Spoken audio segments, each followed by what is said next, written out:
Hello, this is Angela from Girl Scouts Heart of Michigan, coming at you again to help you work on steps three of the junior drawing badge. Today we're going to focus on perspective.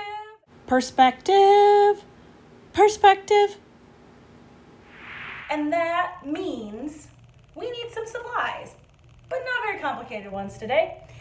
What we need are pencils. You can use mechanical, you can use a number 2, you can use basically any kind of pencil you have will work. Some will be darker, some will be lighter. If you're lucky and you have a pencil set, this is a good time to crack that pencil set out with your H's and your B's. So pencils, number 1, you need pencil.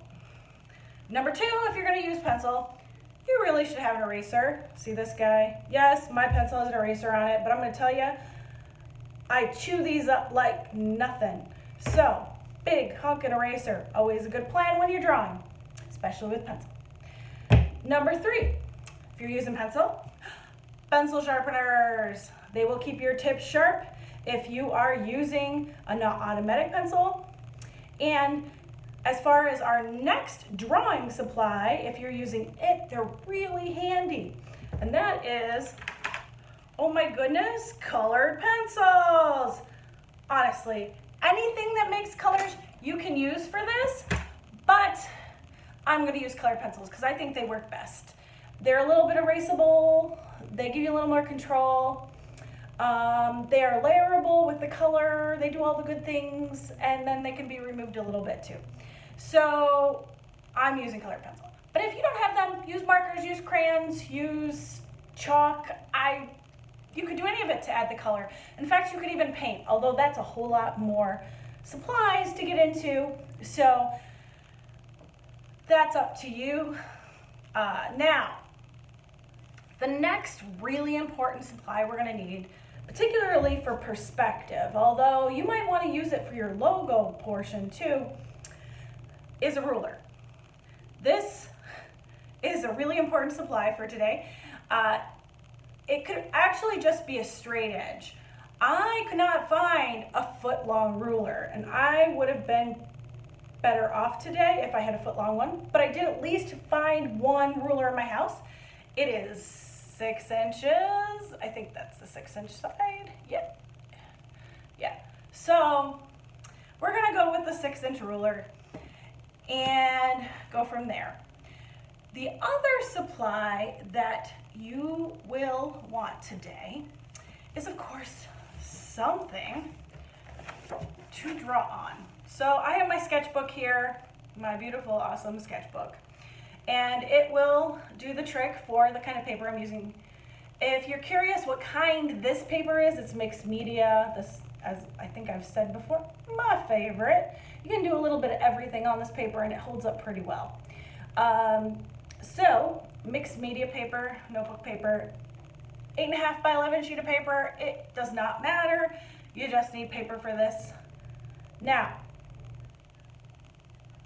those are the supplies. That's all you need today. I know, look at that. So, we're gonna get started on step 3. So I'm sure you just paused, went and got all your supplies, and are now back, right? So we are going to get started on step 3. And in step 3, the badge wants us to focus on perspective. And perspective is really the technique that artists use to take something two-dimensional, like a piece of paper, and then draw something on it that feels three-dimensional. So you're using a two-dimensional surface, like a piece of paper. Yeah, it's flat.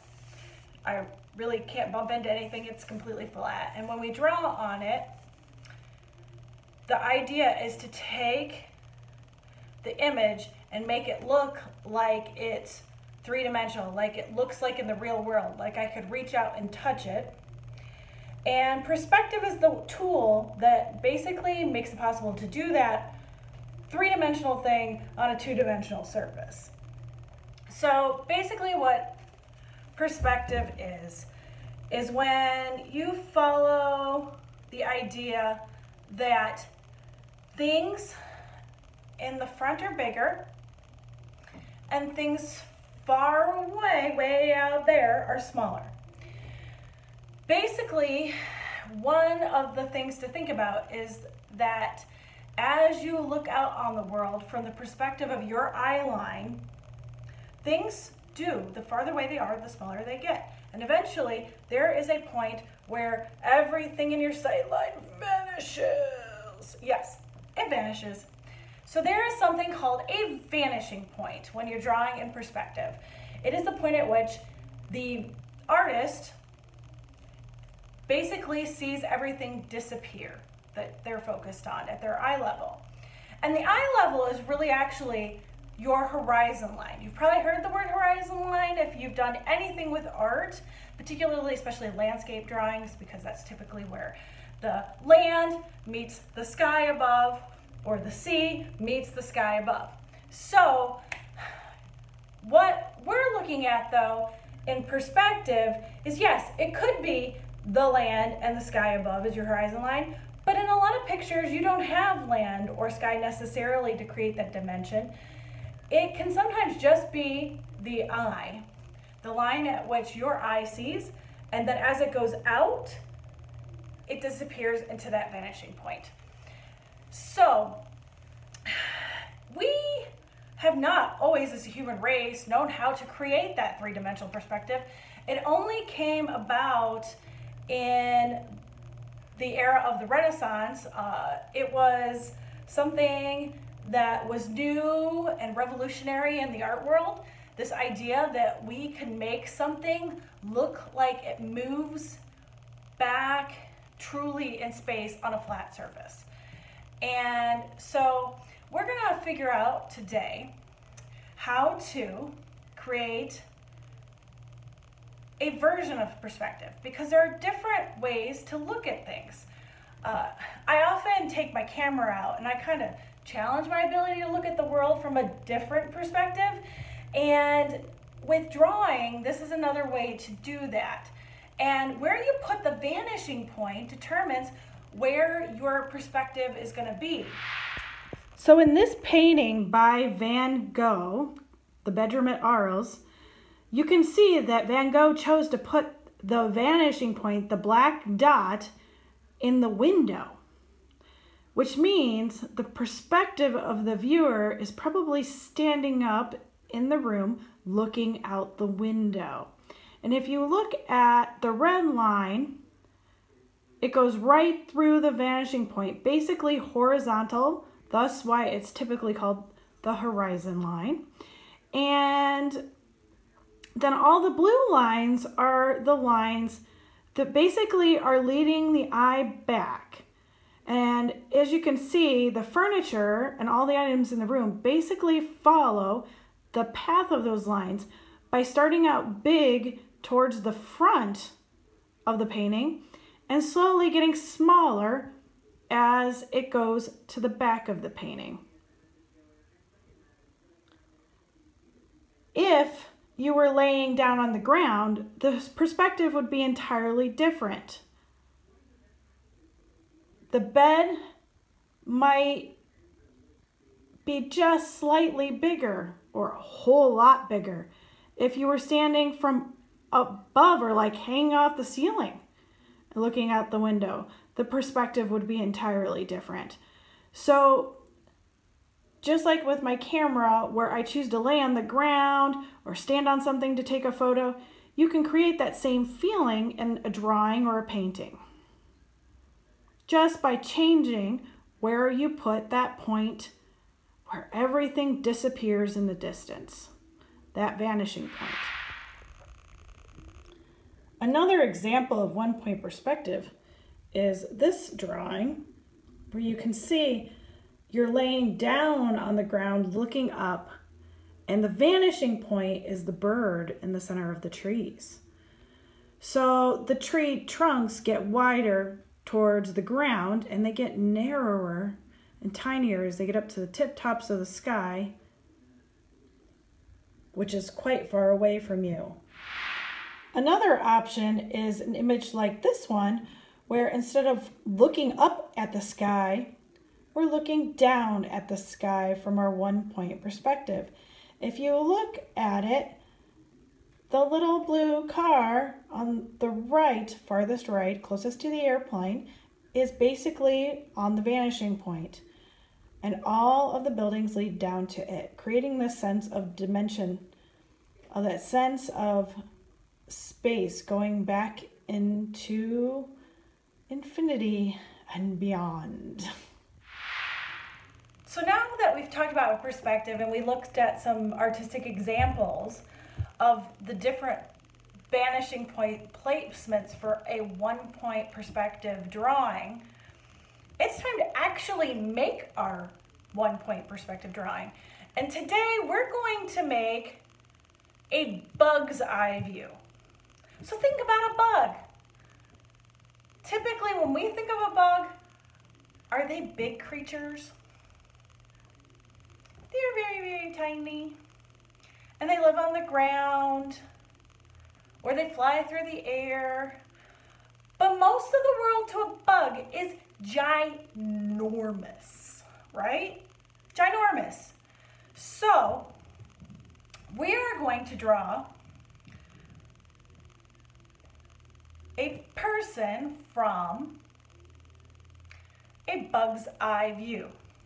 So here's my example of what we're going to do today, and I highly recommend making it look a bit like you, maybe the Girl Scout you, looking all strong and powerful. That was my inspiration. I even made it look like my Girl Scout uniform. It made me think of back in the day when I had my jelly green pants when I was a junior Girl Scout. Yes, very green pants. So I highly recommend taking some inspiration from yourself and kind of making it a bit of a self-portrait. And we're gonna get started drawing our picture. And so you're gonna need a pencil first and your ruler and your eraser and your pencil sharpener if you need to sharpen your regular number 2 or graphite pencil. There you go. Those are the things you need, those 4 things. So, we're gonna get started drawing.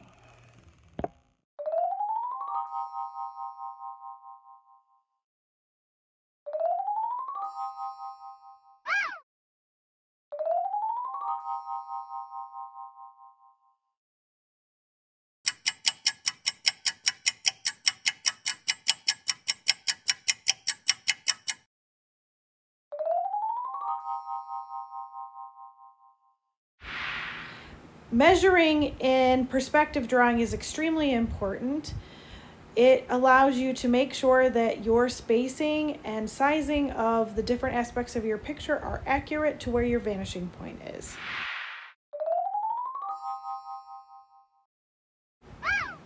It's time to make the pants or your legs for your person.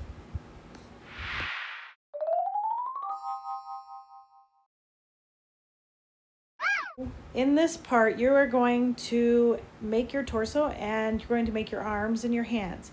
This is an important point where you want to think about what your hands are going to be doing. Do you want them holding something? Do you want them waving? Do you want them just hanging to the side, behind your back? Where do you want your arms and your hands to be?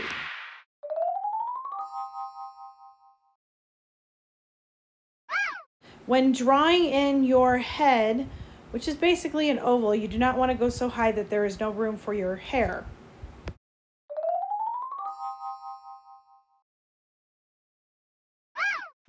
Draw in your hair and add in the lines to your face.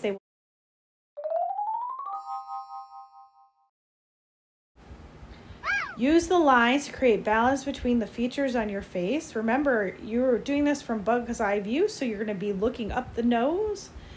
And so think about that when you're drawing it in. And of course, this is also the moment to add some details to your clothing. Obviously, fill in those badges on your vest and even add some things to your hands.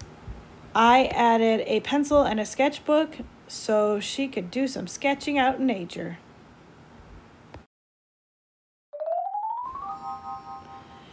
So you're going to draw in your grass and bugs. And of course, these are things that are very close to you. They are going to be much larger than other things in the image. Think about the shoes at your feet and the size of the base of your legs. These things should be giant in comparison to you, and then get smaller and smaller as they get closer to the top of the page. Add in some details, make your bug slightly bigger, and you got it. So we have done our drawing with our bug perspective.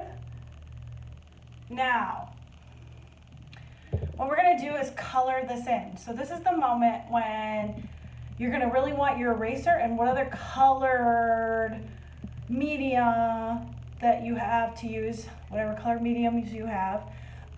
This is where my colored pencils are coming in handy.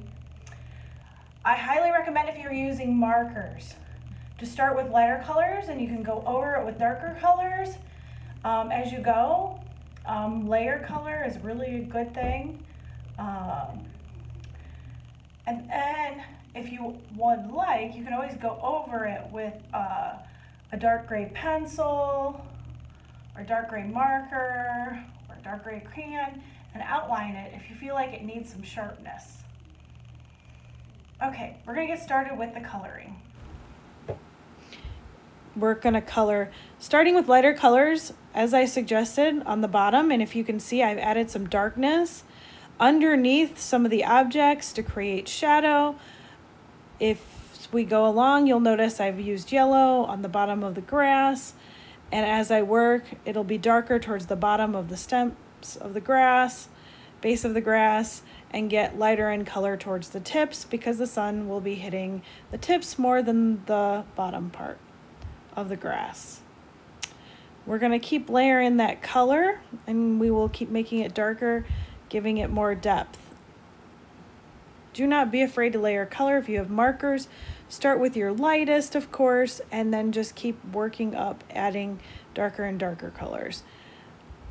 I'm going in to fill in my background and add some color to face and skin, and it's looking pretty good at this point. So we have completed step 3. Check that out. We have made a 1-point perspective drawing from the point of view of a bug. Here's mine from today. And if you've made yours, I would love to see it. So please share in the comments below. As well, if you still haven't gotten that drawing badge to put on your vest or your sash, you can always contact one of the Girl Scout Heart of Michigan's regional centers, and they will certainly help you get your hands on it once you've completed all 5 steps of the drawing badge. Again, thank you for joining us today. I hope you had fun learning a little bit about perspective drawing and creating a new piece of art that did not exist before today. That's the best part of making something. So, hope to see you soon to share some more art with you, and have a good rest of your day.